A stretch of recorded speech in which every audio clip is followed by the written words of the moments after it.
a palavra ao nosso querido Mauro. Que Jesus te abençoe, Mauro. Paz para você.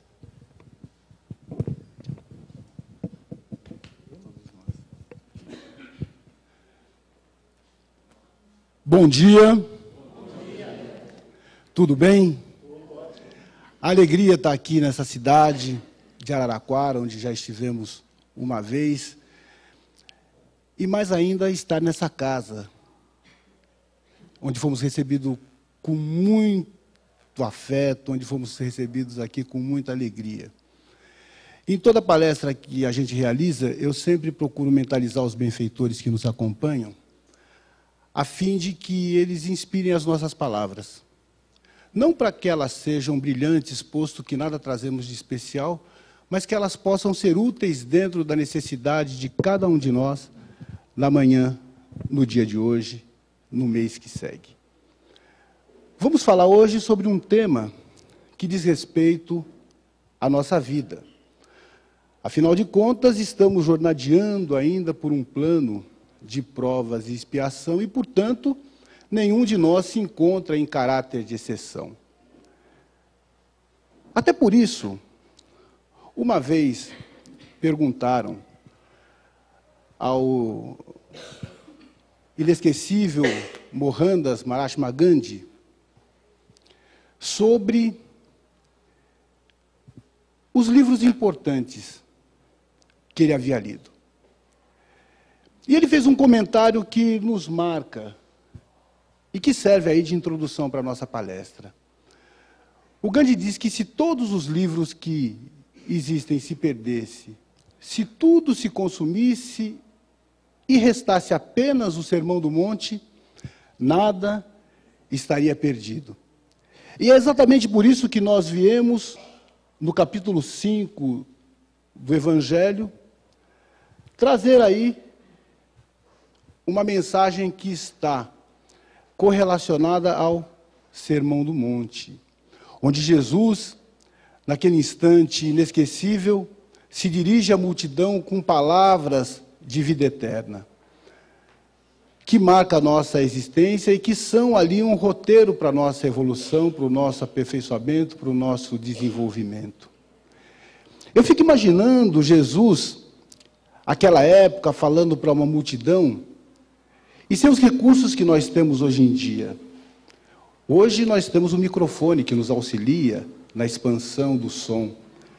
Naquela época, Jesus falava ao ar livre.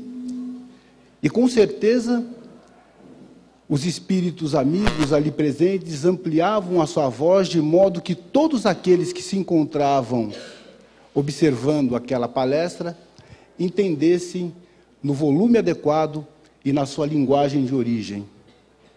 Vocês já pensaram sobre isso? É por isso que a força desta mensagem chega para a gente até os dias de hoje.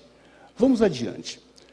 No Evangelho segundo o Espiritismo, no capítulo 5, nós vamos encontrar o tema Bem-aventurados os aflitos. E olha que interessante o que a espiritualidade nos diz. Somente na vida futura podem efetivar-se as compensações que Jesus promete aos aflitos da terra. Sem a certeza do futuro, essas máximas seriam um contrassenso, mais ainda, seriam um engodo. Mesmo com essa certeza, dificilmente se compreende a conveniência de sofrer para ser feliz. E aí as pessoas ficam pensando, poxa, será que eu tenho que sofrer para ser feliz? Eu tenho que buscar o sofrimento? Me lembro uma oportunidade em que, visitando uma cidade do interior, um grupo de evangelização infantil, e a evangelizadora, como a querer mostrar para nós da USE, né, que as crianças estavam afiadas no ensinamento do Evangelho segundo o Espiritismo, pergunta para um grupo numeroso de crianças, lá entre 7 e 10 anos, meninos e meninas, para ser feliz a gente precisa e as crianças, frer. Eu fiquei traumatizado. Imagina um grupo de crianças de 7 a 10 anos já com esse pensamento na cabeça de que ser feliz precisa sofrer. Não, gente, não é isso. O sofrimento é uma condição inerente à nossa própria vida. Mas ninguém precisa ficar buscando motivo de sofrimento para ser feliz. Até porque isso seria masoquismo, né? E até desequilíbrio.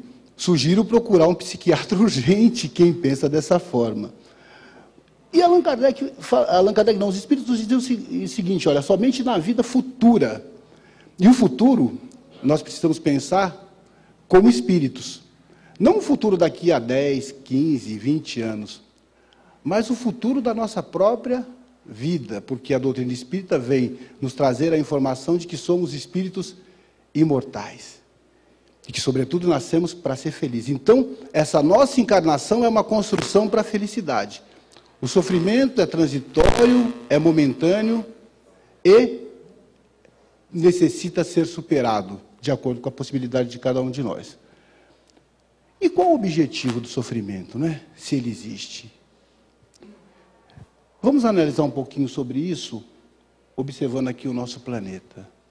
No Evangelho segundo o Espiritismo, no capítulo 3, nós vamos encontrar lá a abordagem sobre as várias moradas na casa do Pai, onde nós já passamos por mundos primitivos, onde as primeiras experiências da encarnação se fizeram, partindo depois para mundos de provas e expiação, que é o qual nós nos encontramos.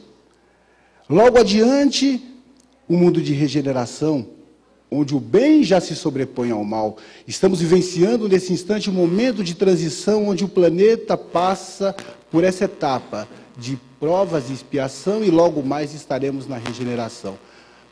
Mas não esperemos que essa regeneração chegue o mês que vem, ou o ano que vem, ou daqui a alguma década. Ela, na verdade, já está sendo construída há algumas dezenas de anos e prossegue em frente. Talvez por isso, nesse momento de transição, a gente enfrente tantos desequilíbrios, tantos problemas, e a dor parece que aumenta, dando a impressão de que as coisas estão retrocedendo. Mas não é verdade. O espírito não retrocede jamais, ele caminha para a felicidade como caminhará para esse mundo de regeneração. E além do mundo de regeneração, existem outras possibilidades de vida que são os mundos felizes, onde nós não somos capazes de dimensionar a felicidade que os espíritos alcançam quando chegam nessa etapa. Mas diríamos que é um mundo onde habitam espíritos da categoria de Maria de Nazaré, só para você ter uma ideia de leve do que representa, não é? E passando desse tipo de mundo feliz, que nós um dia chegaremos, temos os mundos divinos ou celestiais, mundos onde habitam espíritos da categoria de Jesus, que já têm a compreensão plena do que seja Deus. É a nossa escala de evolução, que estamos trilhando e que alcançaremos, mas não esperemos que isso se faça imediatamente, porque vai no passo da chamada eternidade, que se para nós é muito tempo, do ponto de vista espiritual não passam de alguns minutos.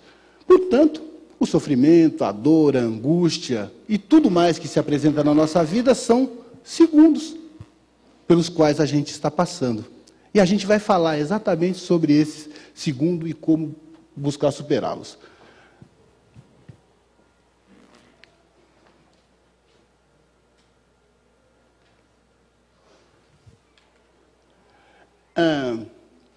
Para poder fazer essa reflexão, eu trouxe aqui a pirâmide de Maslow, que é muito utilizada nas escolas de administração, onde Maslow ele classifica aí as necessidades humanas, como que elas estariam distribuídas, como elas estariam ligadas. Eu não vou me aprofundar em cada detalhe, mas é só para a gente ter uma referência do que o conhecimento geral nos mostra com relação à importância que as pessoas dão às coisas do mundo, às coisas materiais. Então, observamos aqui que na base da pirâmide a gente encontra as necessidades fisiológicas, né, que são ligadas às necessidades básicas. Aliás, não só as fisiológicas, como também as de segurança. São as necessidades primeiras e primárias do ser humano, muito ligadas, inclusive, à questão do instinto. E aí depois passa para as necessidades psicológicas, onde a gente vai encontrar a estima, o amor, o relacionamento com a família, né? A estima, a autoconfiança e outras coisas mais.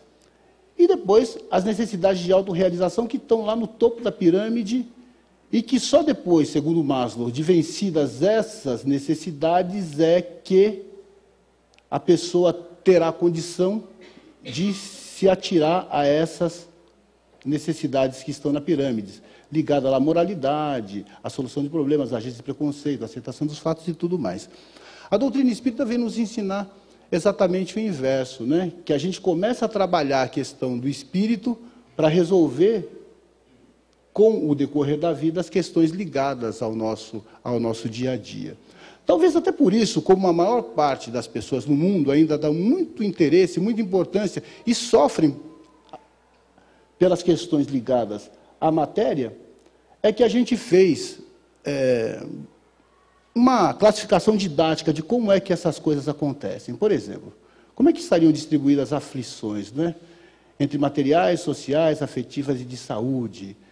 As materiais ligadas ao equilíbrio econômico e financeiro, a compreensão do que é supérfluo e necessário, as sociais ligadas à busca do status, do poder, destaque social e fama, as afetivas ligadas, né, ao companheiro, e normalmente algumas pessoas buscam um companheiro, uma companheira ideal.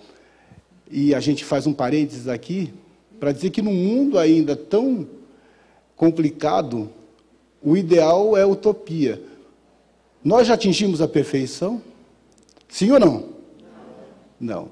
E como é que a gente, às vezes, né, algumas pessoas querem que o companheiro, que a companheira seja perfeito? Nós não podemos exigir do outro aquilo que nós ainda não temos. Não podemos exigir do outro aquilo que nós ainda não possuímos. E aí, ligados à família, parentes difíceis, né? E quando a gente fala parentes difíceis, é sempre o outro que é difícil. Os relacionamentos familiares, né? Sogra, genro, cunhado. Isso não é parente, é agregado, tá? Então, além dos agregados, os parentes difíceis. Mas será que a pessoa difícil na família não somos nós? Coisa para se pensar. Coisas ligadas a relacionamento, amizade e a saúde física e mental, naturalmente, a questão de saúde incomoda bastante. E colocando tudo isso aqui, né, num funil, separando lá as sociedades, as aflições sociais, materiais e fisiológicas, afetivas, morais, a gente vai chegar em conflitos emocionais e existenciais. Então, são essas questões que vão fazer com que depois a gente sofra de conflitos emocionais e conflitos existenciais, e, naturalmente, isso vai se desdobrar para questões espirituais. Esses conflitos vão depois se desdobrar no nosso espírito, que é a essência. Por isso que Jesus, nosso mestre de todas as horas, aquele que é o modelo e guia para a humanidade, vem nos ensinar.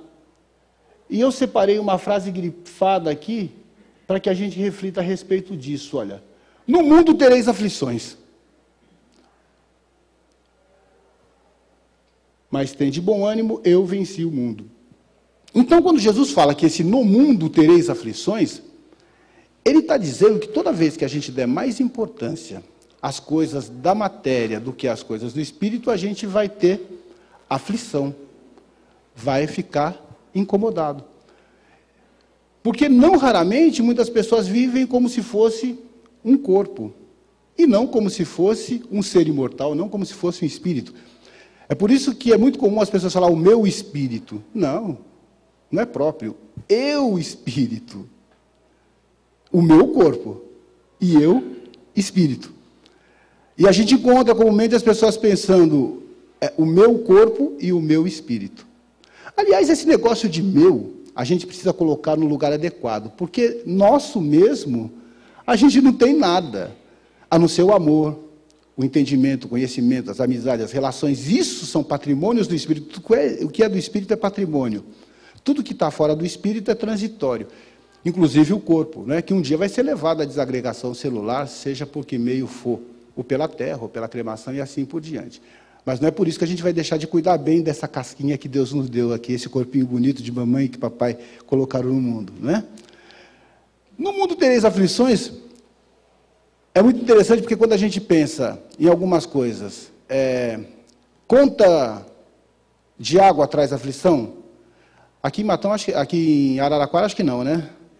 Aqui vocês estão em cima do aquífero Guarani, um monte de água, tão beleza, mas lá em São Paulo a coisa é complicada. Tivemos até uma crise hídrica aí há 2 anos atrás, não tinha água, era uma coisa terrível e a conta continuava vindo alta. Não é? Conta de telefone celular traz aflição?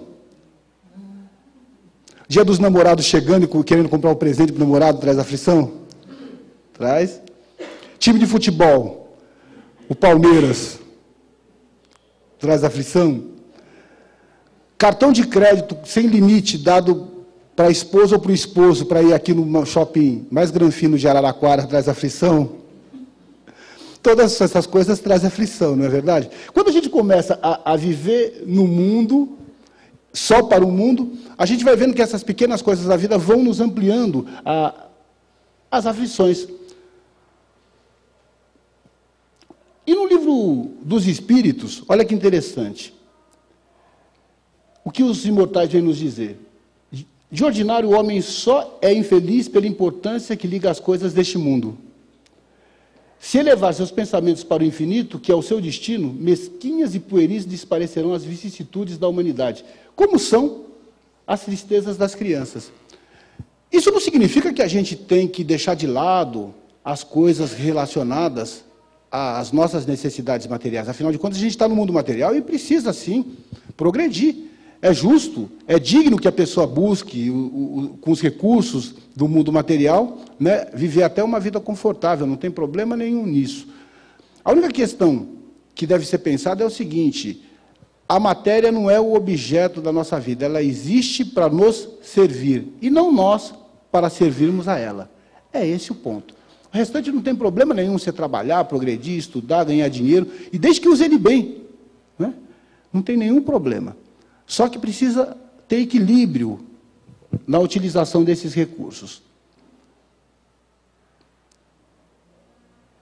E outras coisas que envolvem a nossa vida e que nos trazem essas preocupações, nós vamos encontrar algumas reflexões muito importantes no capítulo 20 do Evangelho segundo o Espiritismo, onde fala sobre a justiça das aflições e as causas da aflição. Aliás, eu confesso para vocês que nesse capítulo 20... A primeira vez que eu li, a felicidade não é deste mundo? Não, capítulo 5, versículo 20. Desculpa, eu estou lendo aqui. Obrigado pela correção. Capítulo 5, versículo, está lá no Bem-aventurados os aflitos. No capítulo 5, versículo, item 20, né? A felicidade não é deste mundo. Eu fiquei muito decepcionado. Porque eu fiquei pensando, a primeira vez, né? Poxa, mas se a felicidade não é desse mundo, o que eu estou fazendo aqui? Como é que faz o negócio desse? Essa doutrina não está servindo muito, não, está falando que não é desse mundo. Como é que a gente vai fazer? E aí eu fui entendendo que a felicidade plena, a felicidade dos mundos felizes e celestiais, ainda realmente não é do nosso plano de provas e expiação. Mas a gente pode ser feliz, sim, dentro da nossa relatividade, dentro da vida que nós levamos, do ambiente que nós participamos, com as pessoas com as quais nós convivemos, sim. A felicidade nossa, ela é relativa, é verdade, mas ela ainda não é plena. A felicidade, ele está falando aqui da felicidade plena, a felicidade total, a compreensão da consciência cósmica que nós damos o nome de Deus, né? Porque nós ainda não temos a plena consciência, a plena compreensão do que seja Deus. Deus é muito mais do que nós podemos imaginar. E só os espíritos que estão na categoria de Jesus é que tem essa percepção, é que tem essa dimensão. Por enquanto, a gente tem algumas ideias do que seja Deus.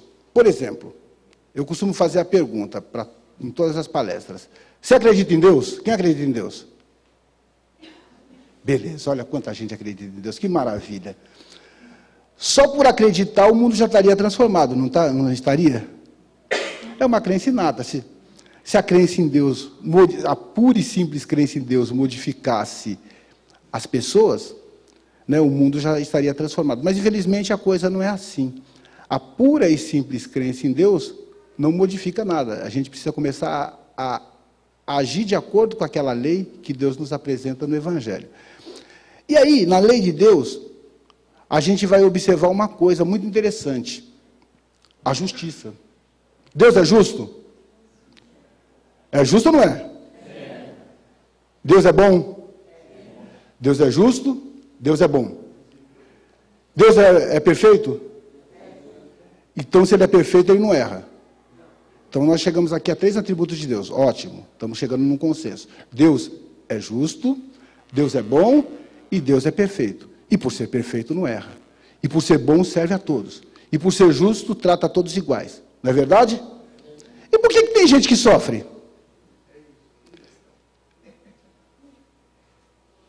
To be or not to be? This is a question. É porque cada pessoa é a construtora da sua própria felicidade. Deus nos criou todos iguais, com possibilidades iguais, e nos deu uma coisa chamada livre-arbítrio.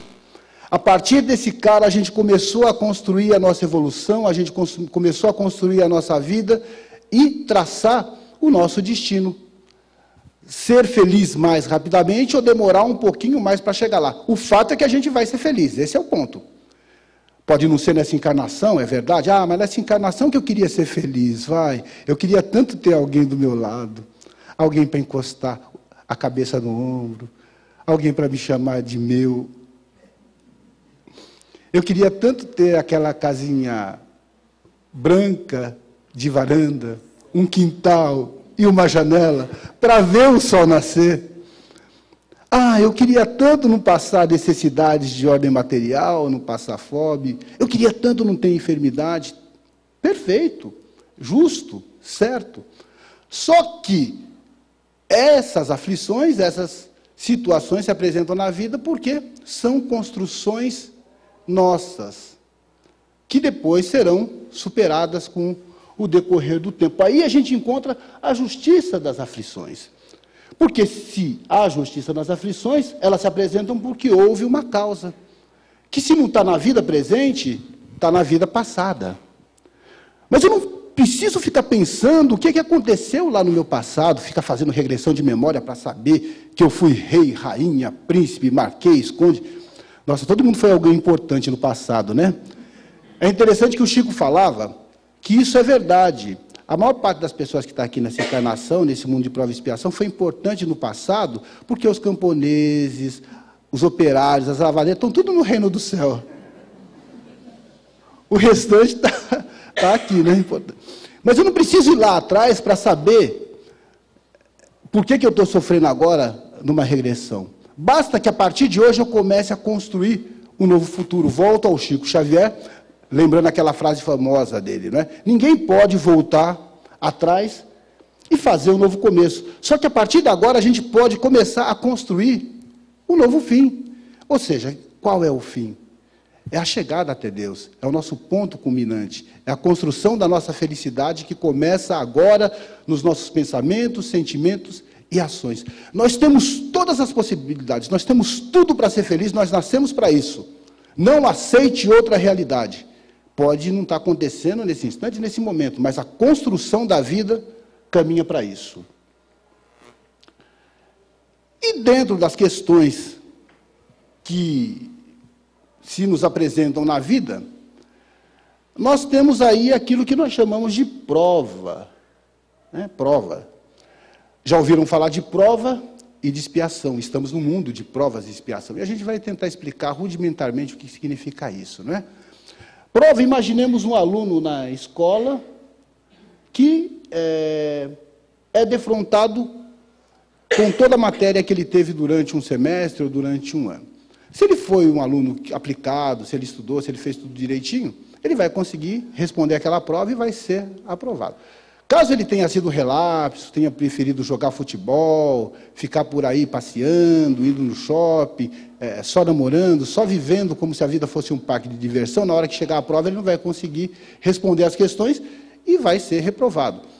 E vai ter que passar de novo por esse tipo de situação de aprendizado. A nossa encarnação é mais ou menos assim, não é? As provas são dificuldades que podem ser superadas ou modificadas pela ação da vontade e do livre-arbítrio. As nossas provas são escolhas que nós fizemos, escolhas conscientes ou escolhas inconscientes, que nos trazem aquela necessidade de reparação, mas ela pode sempre ser superada.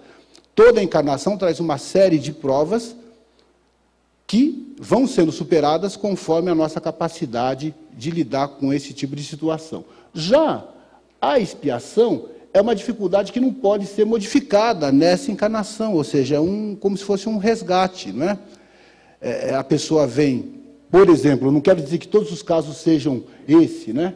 A pessoa ser cega porque está resgatando uma inconsequência de uma outra vida. Mas pegando aqui como exemplo, um cego de nascença, que traz nessa encarnação uma necessidade de reparação em função do mau uso que ele fez, ou da vista, ou do prejuízo que ele tem ocasionado a alguém numa outra encarnação, e durante essa encarnação ele vai, pela cegueira, valorizar aquilo que ele desprezou numa outra oportunidade. E vai aprender com a cegueira a desenvolver outras percepções que ele não havia tido condição de desenvolver, e vai ter a oportunidade de se tornar uma pessoa um pouco melhor. Essa é a chamada expiação. Eu trouxe aqui, né, um exemplo disso, numa matéria que saiu no jornal hoje, há algum tempo atrás, e que mostra muito bem essa situação. Tirar o leite da vaca, montar o burro, preparar a terra com a enxada, plantar e colher. A rotina de um lavrador de Feira de Santana, da Bahia, seria a mesma de qualquer outro, não fosse por uma diferença. Seu Antônio não tem os braços, o que não impede que ele trabalhe normalmente. A deficiência nunca foi empecilho para seu Antônio. Sem os dois braços, ele faz de tudo na pequena roça onde mora, na localidade de Ovo da Ema, no distrito de Maria Quitéria. Com uma habilidade impressionante com a enxada, o lavrador cuida de uma pequena plantação de milho e feijão. Eu capino, eu cavo, eu cisco, faço tudo. A rotina de seu Antônio na roça é bem intensa. Logo cedo, tira leite da vaca, utilizando apenas os pés. É a primeira obrigação do dia do lavrador. Passear pela propriedade montado num jumento é outro feito deste homem que aprendeu a superar as dificuldades. Sem contar com a ajuda de ninguém, ele sobe e desce do animal com tamanha facilidade. Mas na mesa, na hora de se alimentar, Antônio conta com a ajuda da mãe. Dona Hermelina, de 77 anos, é quem apenas põe o alimento no prato. A habilidade de seu Antônio com os pés é mesmo de impressionar. Depois do prato pronto na mesa, ele não tem nenhuma dificuldade de levar o alimento com os pés até a boca. Ele leva aqui mais a gente, aqui, visto a roupa dele, dou um banho nele. Mas na hora de almoçar? É eu quem boto a comida dele. Mas ele come sozinho, né? É, sim, senhor. Aos 47 anos de solteiro, seu Antônio agora pensa em casar e ter filhos. Vou casar, arrumar uma mulher para morar junto, com uma fogo, graças a Deus. Eu tenho, como é que diz, esse pensar. O seu pensamento, então, daqui para frente é casar e formar família? Com fé em Deus. Deus querendo. E filhos? Vamos ver se parece também. Eu, quando passo esse filme, fico pensando, ele sem os dois braços consegue subir naquele jumento, eu com os dois, né? Não conseguiria. Então, por mais dificuldade que a pessoa tem, inclusive no seu corpo físico, ela consegue utilizar aquilo a seu próprio favor, dando exemplos, né, para todas as pessoas. O ano passado a gente teve as Paralimpíadas, que deu exemplo para todas as pessoas sobre a capacidade de superação que essas pessoas que apresentam uma certa dificuldade física apresentam, né? Mostrando para nós que, olha, eles são capazes de fazer coisas que nós ainda não imaginamos fazer. Tem muito mais possibilidade do que a gente que goza da perfeição corporal não realiza. E o que a gente precisa fazer para efetivamente começar a superar essas dificuldades que às vezes se apresentam como essa pedra enorme nas nossas costas, né? Primeiro, entender que a aflição é contingência da vida. A gente não pode se entregar. Não adianta ficar lá deitada de bobe na cabeça no sofá em depressão, com um monte de bolinho de chuva, como diria o Raul, em meu apartamento com a boca escancarada, cheia de dentes, esperando a morte chegar. Porque se ela chegar, você vai chegar lá no umbral como suicida. Toma cuidado. Então não pode se entregar. E nem reclamar. Eu gosto muito dessa figura aqui, que lembra a minha infância, né? Ah, eu sei que não vai dar certo. Ó dia, ó vida, ó azar. Olha, ainda bem que aqui em Araraquara não encontrei ninguém que reclama. Mas lá em Taboão da Serra, ó, tá assim. Então, isso serve lá para Taboão da Serra, tá? Não é aqui para vocês, não. Mas, se porventura, algum dia aparecer alguém reclamão, fala que não adianta ficar reclamando, é melhor agir, é melhor fazer alguma coisa. E nem esperar soluções mágicas. Tem pessoas que ficam esperando que a vida se resolva num passe de mágica, né? Como se apresentasse ali um gênio da lâmpada e esse gênio viesse promover uma mudança imediata em todas as circunstâncias da vida. Isso nos lembra uma anedota que nos contaram há muito tempo atrás, que uma pessoa andando pela rua se deparou com uma lâmpada, e lâmpada logo leva à concepção de que lá tem um gênio. Muito bem, ele pegou, esfregou a lâmpada e saiu um gênio, né, mais ou menos parecido com esse. Só que o gênio era meio folgado. Ele já sai logo falando, olha, eu estou preso aqui faz mais de 1000 anos, e era reclamão, ninguém me libertava, eu estou muito cansado, e eu sei que é de praxe atender 3 pedidos, mas eu só posso atender 1. Só tenho capacidade de atender 1 pedido. Pensa bem no que você vai pedir, porque eu só posso atender 1. Aí o cara pensou, é fácil. Me arruma $1 bilhão em barra de ouro, que aí eu vou resolver todos os meus problemas. Ele estava pensando de um ponto de vista material. O gênio pega, olha para ele e fala, não, você está pensando o quê? Você está pensando que eu sou falsário? Vou criar moeda de onde não existe? Imagina o problema que isso ia dar, problema de divisa. Olha o Sérgio Moro aí, está prendendo todo mundo na Lava Jato. Como é que faz? Não tem condição, não. Arrumar esse dinheirão para você, esquece. Vamos pensar numa outra coisa. Vamos pensar em algo que seja melhor, que possa ajudar outras pessoas também, né? O gênio era folgado, mas ele também tinha solidariedade. Então, não pensa só em você, pensa nos outros. Aí a pessoa ficou pensando, está tudo bem, então vou pensar nas outras pessoas, esquecer um pouquinho de mim. E ele era uma pessoa que viajava toda semana para o Rio de Janeiro. E, às vezes, quem mora em São Paulo sabe que tem a ponte aérea, e, às vezes, atrasa a ponte aérea, às vezes tem problema lá no Rio, que não dá para baixar avião, então você espera aqui, às vezes perde compromisso, às vezes o problema acontece aqui em São Paulo, dá uma série de problemas, principalmente para quem tem que realizar essa viagem toda semana. E ele falou, olha, seria muito bacana, e ajudar muita gente, se tivesse uma via, uma ponte suspensa, que ligasse São Paulo ao Rio de Janeiro. Aí, nessa ponte suspensa, a gente poderia fazer essa viagem em 3 horas, mais ou menos, talvez até um pouco menos do que isso. Também não precisava ter pedágio ali, era direto, e tem que ser pista boa, né? Aí o gênio pega e fala, realmente, essa sua ideia é ótima, é muito boa, vai ajudar muita gente, mas não dá. Você está pensando que eu sou o quê? Imagina a quantidade de operário, cimento, pedra, e a engenharia para poder fazer isso, e a quantidade de ferro, olha, é uma coisa absurda, é uma obra fantástica. Pensa em alguma coisa, pensa em uma outra coisa, você vai conseguir descobrir.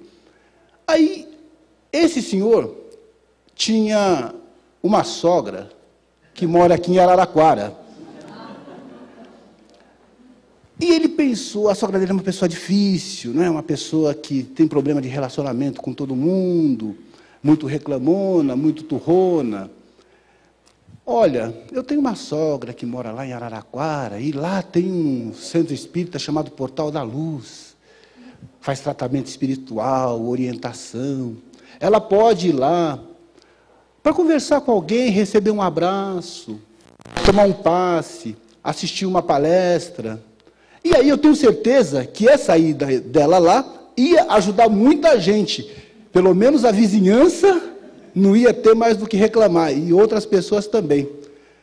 O gênio pega, olha para o rapaz e fala, muito bem, como é que você quer aquela via? Em 2 ou 4 pistas?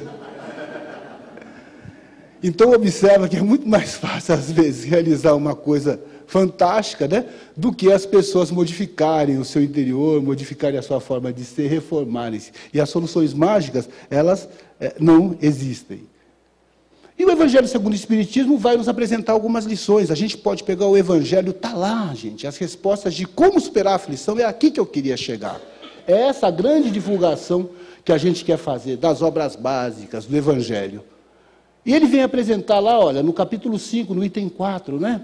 Quantos homens caem por sua culpa? Quantos são vítimas da sua imprevidência, do seu orgulho e de sua ambição, ou por não terem sabido limitar seus desejos? E nós fizemos uma tradução livre de cada trecho do Evangelho para poder trazer para o dia a dia aquilo que o Evangelho, segundo o Espiritismo, nos traz, e que nós vamos falar aqui de uma maneira diferente, mas é a mesma coisa. Olha, conheça seus sentimentos, não viva de aparências. Ou seja, é preciso a gente conhecer o que a gente sente, como é que a gente está, o que a gente quer, e não ficar mostrando para os outros aquilo que a gente não é, só para poder agradar quem quer que seja. Ser você mesmo é uma ótima alternativa para começar a superar aflições, porque não criaremos também expectativa em quem quer que seja. Uma outra, exercite o perdão e o auto-perdão, ligado a esse capítulo 17º, item 3 do Evangelho segundo o Espiritismo, lá no Homem de Bem, né? O perdão, no dia a dia. Ontem mesmo eu falei sobre essa questão do perdão, né? Perdão é um exercício que a gente realiza, e sempre, e sempre. E teremos que perdoar enquanto nos sentirmos ainda ofendidos. Porque a nossa necessidade de perdoar tem o tamanho do nosso orgulho. Quanto menos necessidade de perdoar a gente tem, menos orgulho, né? Menos milindre, menos vaidade a gente tem. Mas milindre não é coisa daqui, eu sei, né? Principalmente trabalhador espírita. Olha, eu vou contar para vocês uma coisa. Lá em Taboão da Serra, tem algumas pessoas que parecem tacinha de cristal. Isso é milindre, né? Bateu um ventinho, cai no chão e quebra, por qualquer coisinha. E aí eu costumo falar para a pessoa que é tacinha de cristal que é melhor ser canequinha de louça. Não é tão elegante, é verdade. É até meio feinha algumas, mas a canequinha de louça ela cai no chão e continua firme ali. Você pode usar a hora que quiser, volta e toma, né? Eu mesmo tenho minha canequinha de louça lá na casa da sopa, que eu sempre falo, essa aqui é o meu exemplo. Ela está até meio enferrujadinha assim no fundo, que tem um esmaltezinho, eu falo, eu gosto dessa. Porque essa daqui é firme, essa aqui não quebra, essa aqui não é uma xicrinha de porcelana, não.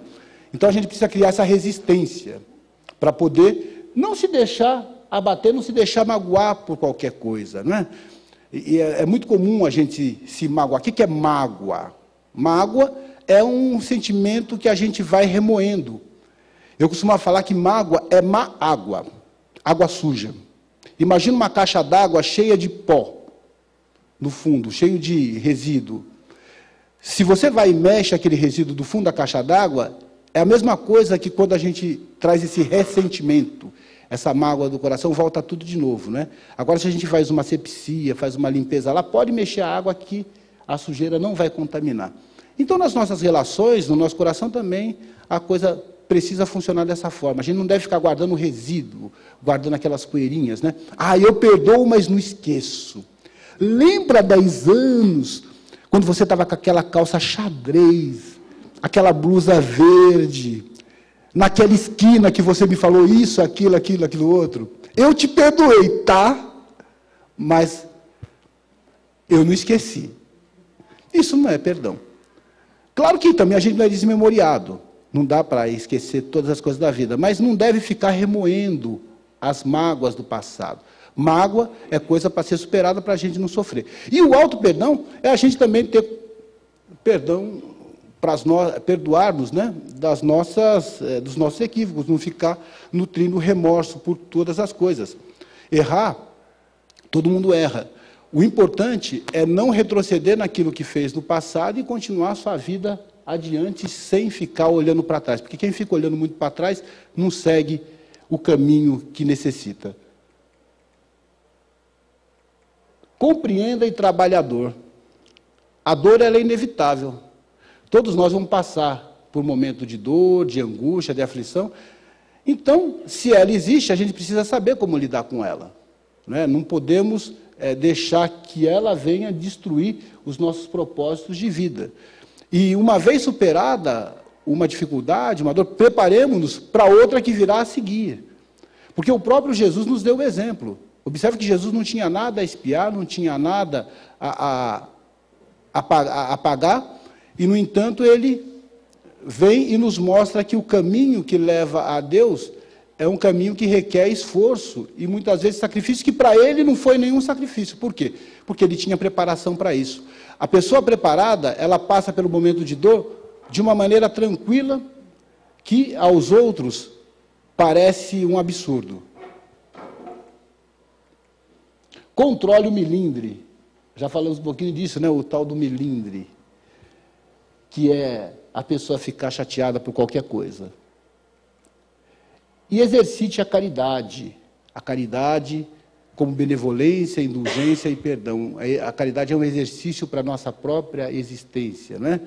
A caridade é o amor em ação. A caridade é um amor em ação, né? Perguntei outro dia para a benfeitora que nos acompanha, que de vez em quando traz algumas mensagens pela nossa mediunidade, para que ela escrevesse algumas coisas a respeito da caridade, né? Eu esperei que viesse um texto razoável sobre caridade, né? Queria escrever sobre isso, tinha algumas coisas pré-concebidas e esperava também que a mentora completasse uns outros pontos. E ela veio, só trouxe uma frase: a caridade é a ponte por onde o amor transita. Olha que interessante, né? Eu falei, Letícia, não precisa dizer mais nada, vou guardar isso, essa é a mensagem que você quer passar. Que a caridade é a ponte por onde o amor transita. Toda vez que a gente utilizar essa ponte de amor para nos ligar àquele que sofre pela necessidade material, mas ligar àquele que sofre principalmente pela necessidade espiritual, ligar àquele que está angustiado, ligar àquele que está necessitando de uma instrução, ligar àquele que está perdido nos caminhos da vida. Toda vez que a gente utilizar essa ponte, a gente está exercitando a caridade. E mudar a sintonia mental, né? Começar a estabelecer na nossa mente pensamentos positivos, deixar as negatividades, pensar coisas boas, porque a mente ela é antena transmissora e receptora. E quando a gente começa a mudar essa sintonia para coisas positivas, naturalmente as presenças de mentes desencarnadas e encarnadas equilibradas estarão mais sintonizadas conosco. E conheço o Espiritismo. Claro, deveria falar da nossa doutrina espírita, é um meio da gente, pelo estudo das obras básicas, né, saber de onde eu vim, para onde eu vou, qual que é o futuro que me espera, qual que é o sentido da vida. O Espiritismo estuda a origem e natureza dos espíritos, traz uma série de respostas, das mais diversas, para as questões que envolvem a nossa própria vida. Ele pode ajudar muito nessa questão da vitória sobre as aflições.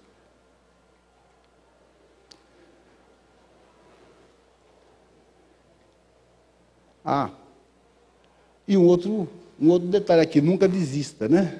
Eu gosto muito desse slide aqui, porque vocês já observaram que tem uma garça e uma rã, né? Olha aqui a rã. A rã está aqui, quase sendo engolida pela garça. É natural isso. A rã é a comida da garça.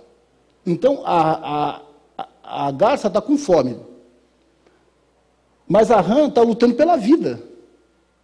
Um está querendo encher a barriga, o outro está querendo viver. E, ó, está apertando o pescoço aqui da garça, a garça já está roxa.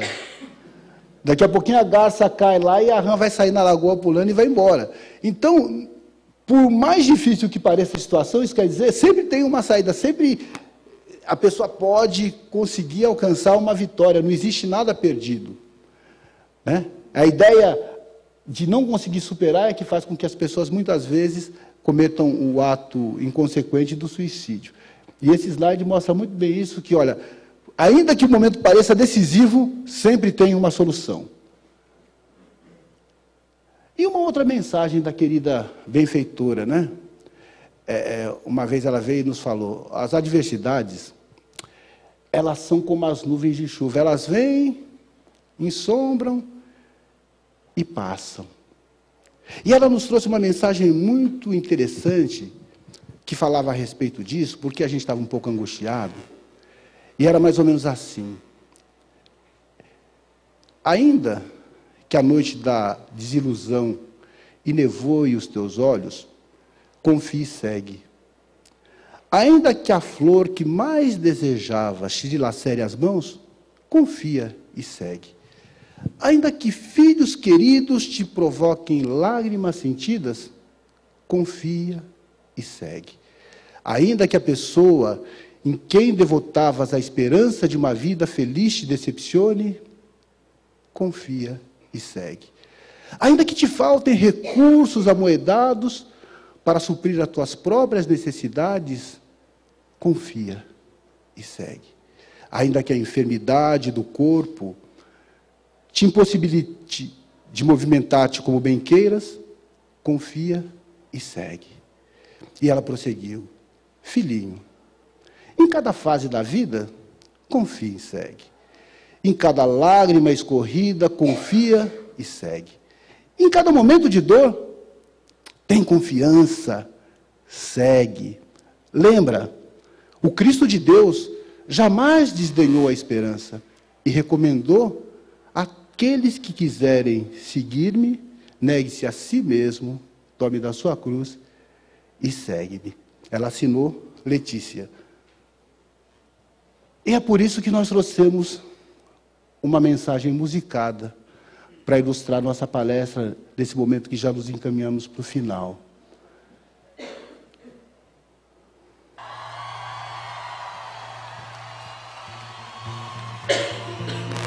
Essa canção não é nossa, mas a gente gostaria que fosse. E esse foi o critério.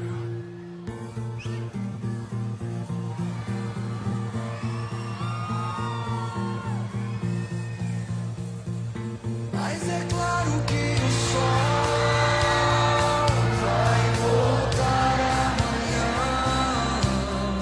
Mais uma vez eu sei. Escuridão já vi pior. Que endoidecer gente sã. Espera que o sol já vem. Tem gente que está do mesmo lado que você, mas deveria estar do lado de lá. Tem gente que machuca os outros, tem gente que não sabe amar, tem gente enganando a gente. Olha a nossa vida como está. Mas eu sei que um dia a gente aprende. Se você quiser alguém em quem confiar. Confia em quem? Confie em si mesmo. Quem acredita sempre alcança. Estou gostando do coral.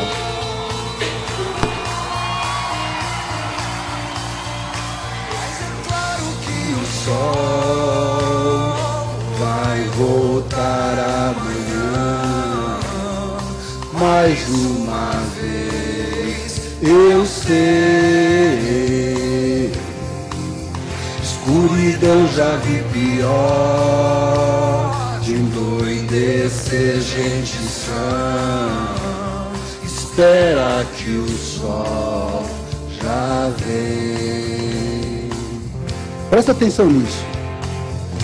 Nunca deixe que lhe digam que não vale a pena acreditar no sonho que se tem, ou que seus planos nunca vão dar certo, ou que você nunca vai ser alguém. Tem gente enganando os outros, tem gente que não sabe amar. Mas eu sei, um dia a gente aprende. Se você quiser alguém que confia, confie em si mesmo. Quem acredita sempre alcança.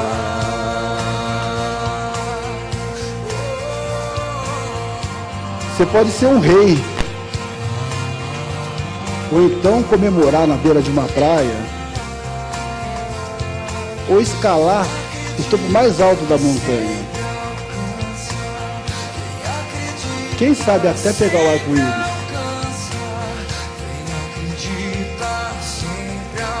e brindar a vida olhando para o céu. Alguém que tinha muita crença naquilo que fazia, né? 20 anos.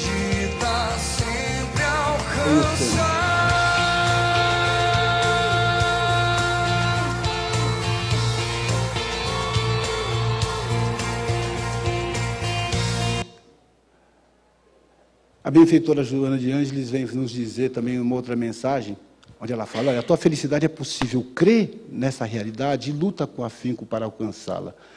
Não a coloque nas coisas, nem nas situações e nem nas pessoas, a fim de que não te decepciones. A felicidade é um estado íntimo, defluente da vida digna e sem sobressaltos, defluente do bem-estar que a vida digna e sem sobressaltos proporciona. Mesmo que te falte dinheiro, condição social de relevo e saúde, tu pode ser feliz, vivendo com resignação e confiança em Deus. Eu falei rápido porque o nosso tempo já está passando aqui, e essa mensagem dela está no livro Vida Feliz.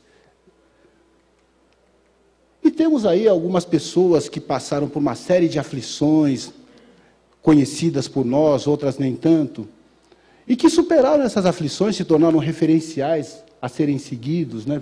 Pessoas luminares do Espiritismo, Dr. Bezerra, Eurípides Barçanufo, Jerônimo Mendonça, que poucos conhecem, o Jerônimo, mas o Jerônimo é uma figura fantástica, uma figura que deve ser lembrada, uma figura que ele...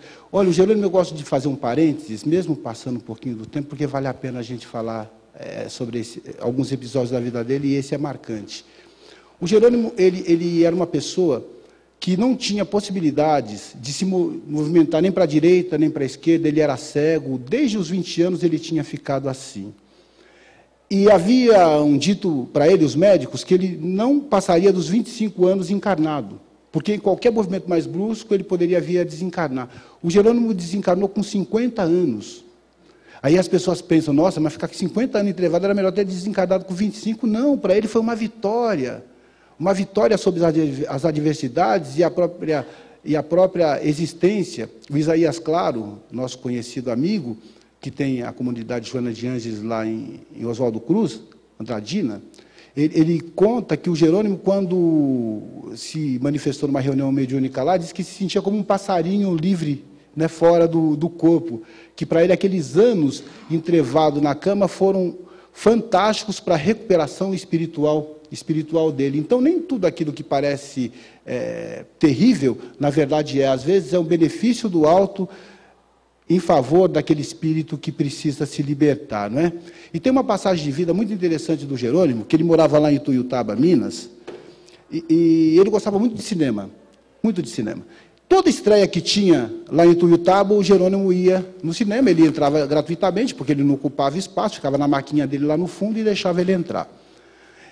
E, naquela época, estreou um filme lá muito conhecido, chamado E o Vento Levou, um filme de 3 horas, um clássico do cinema. Toda a cidade foi assistir o filme. Não coube todo mundo dentro do cinema, é claro. Naturalmente, o Jerônimo também estava lá. Cinema cheio, lotado. Naquela época tinha o que eles chamavam de lanterninha, né? Aquelas pessoas que ficavam ali andando pelo cinema com uma lanterna, mostrando lugar para as pessoas. E começa a sessão, as luzes se apagam, o Jerônimo está lá no fundo, o filme já havia iniciado, e, de repente, ouve-se um grito na plateia, um grito de mulher, um grito terrível, né? Ai! As luzes se acenderam imediatamente, parou a projeção, as luzes se acenderam, e olharam ali, no fundo do cinema, uma jovem caída ao lado da maca do Jerônimo. Ela havia chegado atrasado, né? Já estava errado, chegou atrasado, aí não viu a maca do Jerônimo, tropeçou e caiu. E ela ficou muito possessa com isso, ficou com muita raiva, e começou a disparar. Ah, eu não aguento mais esse aleijado. Eu estou no campo de futebol, o aleijado está lá. Eu estou na praça, o aleijado está lá. Eu estou na sorveteria, está lá o aleijado. No cinema, olha o aleijado aqui. Aí ele olha para ela e fala, poxa, minha filha, você também não para em casa, hein? Então ela estava recebendo tanta ofensa e saiu por cima. Olha a capacidade espiritual que essa pessoa tinha, né?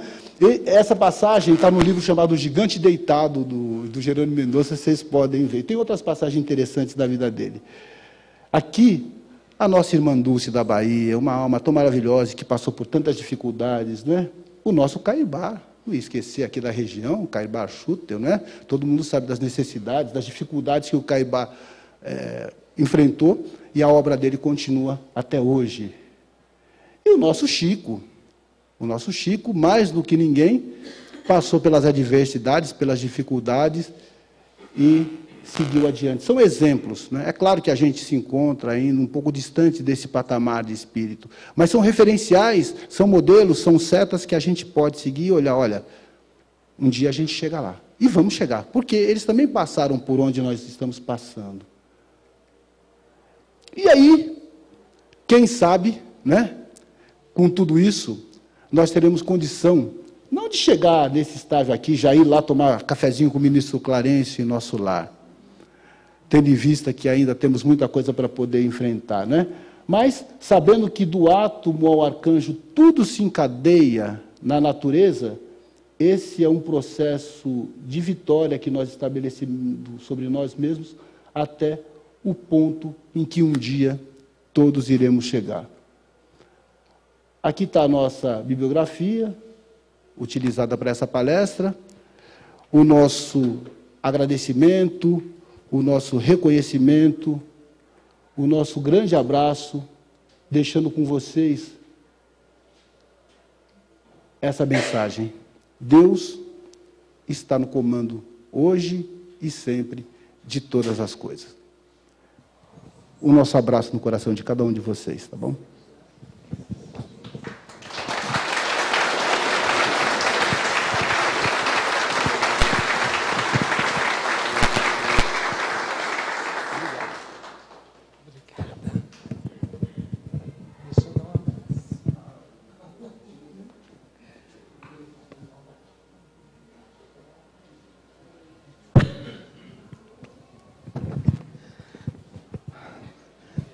Bom dia a todos.